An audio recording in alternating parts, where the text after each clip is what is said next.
cutest puppy you can be.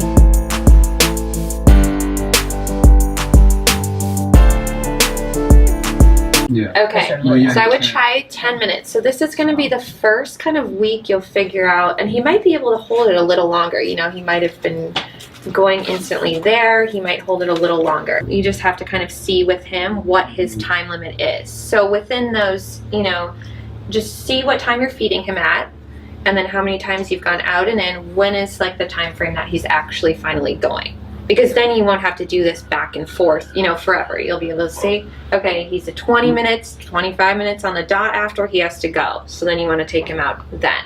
The longer that you can stay out, the better with him. So what happens a lot of times though is people are like, okay, I was out there for 20 minutes with him. You know, I couldn't stay out there any longer. Came back in and the puppy went to the bathroom instantly inside.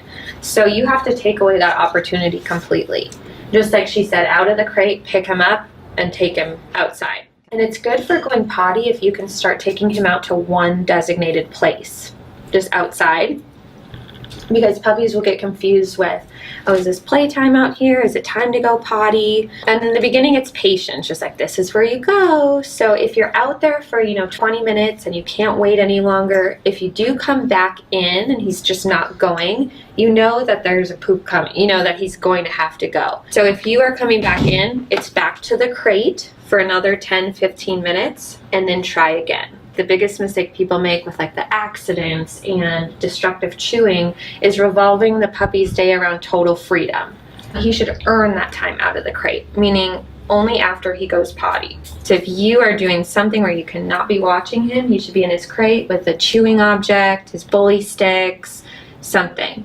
Once he does go poop and pee after the meal, then he can be out and play. When he's in his crate, he can be in there, I would say like 2 to 3 hours, 3 hours max. When he's out of the crate, you should be taking him out every 20 to 30 minutes.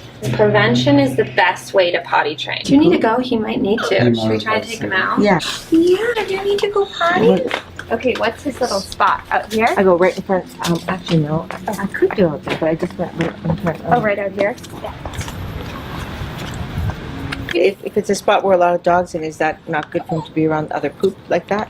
I would just find a little secluded spot just like this, yeah, where there's not as many dogs walking by. Yeah, and you're gonna get distracted, aren't you? So while we wait for him, because if we take him inside, we'll worry about him going. We'll just kind of talk about my golden rules of training. Golden rules, got it? Yes. Okay. To set you up for just having a dog that listens to you like the first time, every single time, just breaking stubbornness and making sure we're starting out with the right rules. Number one, and this is going to help teach him his name as well, is that you only want to associate his name with positivity. So if you have to tell him no, do not use his name with it. Okay. The reason being is because you want a very quick response from his name. You want his name to be a command to focus on you. Right now his attention span is very short and focus isn't that big of a deal, but it's going to be huge in about a month. Okay. And I always say if you were to teach your dog one thing, it should be to focus on you all the time. Because if you always had his focus, you can get him to do anything and you can prevent him from doing anything. Is he chewing on your feet? It's always the toes. Toby! Yes! So recall is the biggest thing. When your dog, you know, the dog doesn't come when called, and it stems from their name. Because you'll say, Toby, come. And if you always say his name positive, it's always going to be motivating for him to come to you. That comes to my second rule, to not overlook when he is behaving. When he responds to his name, Toby, a lot of times it's like, Toby, come on. The dog comes and then it's like, okay, you continue on with whatever you're doing. Praise him, like, yes, that's exactly what I wanted you to do. So don't overlook when he is behaving. You know, we're very quick to let him know if he starts chewing on shoes, on the couch. Toby!